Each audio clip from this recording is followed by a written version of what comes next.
Hi అండి, welcome to మాయా రుచులు. ఈరోజు రెసిపీ వచ్చేసి ఎంతో టేస్టీగా ఉండే పెసరపప్పు అండి. మీరు కూడా ఇదే ప్రాసెస్లో చేసుకోండి, మీకు చాలా బాగా కుదురుతుంది. పప్పు అనేది ఎప్పుడు చేసినా ఇలా పలసగా చేసుకోండి, చాలా బాగుంటుంది. పెసరపప్పు కనుక ఇలా జారుగా చేశారంటే చాలా రుచిగా ఉంటుందండి. రైస్లోకైనా చపాతీలోకైనా చాలా టేస్టీగా ఉంటుంది. మీరు కూడా ఈ ప్రాసెస్లో చేసుకోండి.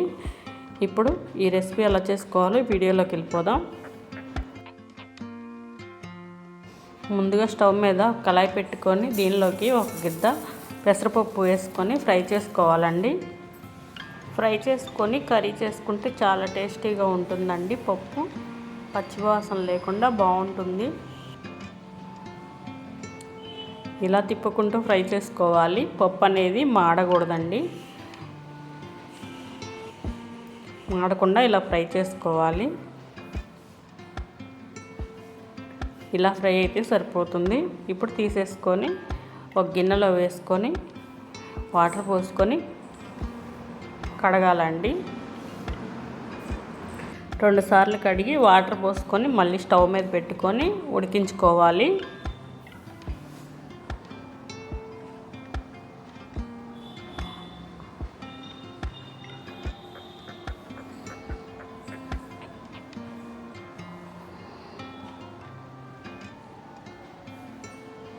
మూత పెట్టుకొని ఇప్పుడు ఉడికించుకుందాం.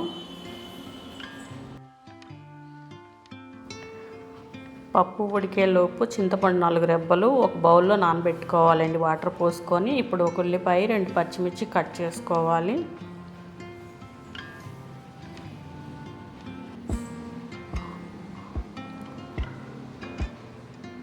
ఇలా సన్నగా కట్ చేసుకొని పక్కన పెట్టుకోవాలి. ఇప్పుడు పప్పు అనేది ఎంతవరకు ఉడికిందో చూద్దాం.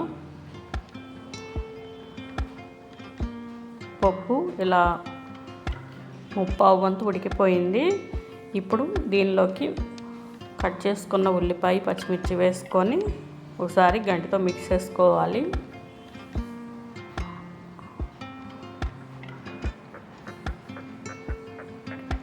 ఇలా మిక్స్ చేసుకొని దీనిలోకి కాసిన వాటర్ పోసుకొని ఉడికించుకోవాలి.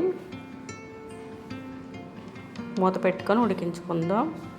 ఇప్పుడు మూత తీసి దీనిలోకి ఒక 1/2 టీ స్పూన్ పసుపు వేసుకొని మళ్ళీ మిక్స్ చేసుకొని ఉడికించుకోవాలండి.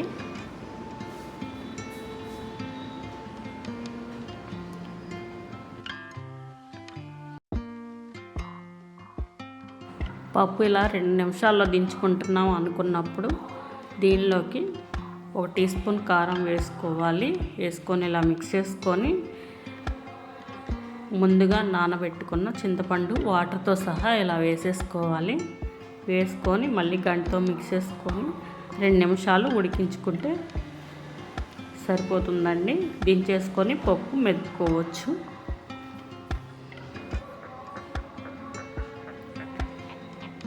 పప్పు అనేది ఉడికిపోయిందండి. ఇప్పుడు దించుకొని మెదుపుకొని ఒక గిన్నెలోకి తీసేసుకుంటున్నాను. పప్పు కన్సిస్టెన్సీ ఇలా ఉండాలండి, జారుగా. ఇలా ఉంటే పప్పు చాలా రుచిగా ఉంటుంది. ఇప్పుడు దీనిలోకి 1 టీ స్పూన్ సాల్ట్ వేసుకుంటున్నాను. వేసుకున్నాక బాగా మిక్స్ చేసుకొని మళ్ళీ ఉప్పు చూసుకొని అడ్జస్ట్ చేసుకోండి. ఇప్పుడు పోపు వేసుకుందాం. స్టవ్ మీద కళాయి పెట్టుకొని 2 టేబుల్ స్పూన్ల ఆయిల్ వేసుకోవాలి. ఆయిల్ హీట్ అయ్యాక పోపు దినుసులు వేసుకోవాలి. ఇలా పోపు దినుసులు కూడా వేగాక 2-3 ఎండుమిర్చి కట్ చేసుకొని వేసుకోండి. 2 వెల్లుల్లి రెబ్బలు దంచుకొని వేసుకోవాలి. ఇలా వేసుకొని స్పూన్తో మిక్స్ చేసుకోండి. అటు ఇటు ఇలా మిక్స్ చేసుకొని దీనిలోకి 2 రెబ్బలు కరివేపాకు ఉంచుకొని వేసుకొని మిక్స్ చేసుకోండి. ఇలా ఫ్రై అయ్యాక పోపుని పప్పులో వేసేసుకోవడమేనండి.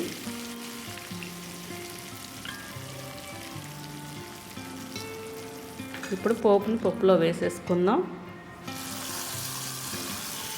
ఇంతేనండి, ఎంతో టేస్టీగా ఉండే పెసరపప్పు రెడీ అయిపోయింది. పప్పు ఎప్పుడు చేసినా ఇలా జారుగా ఉండేటట్టు చేసుకోండి, చాలా రుచిగా ఉంటుంది.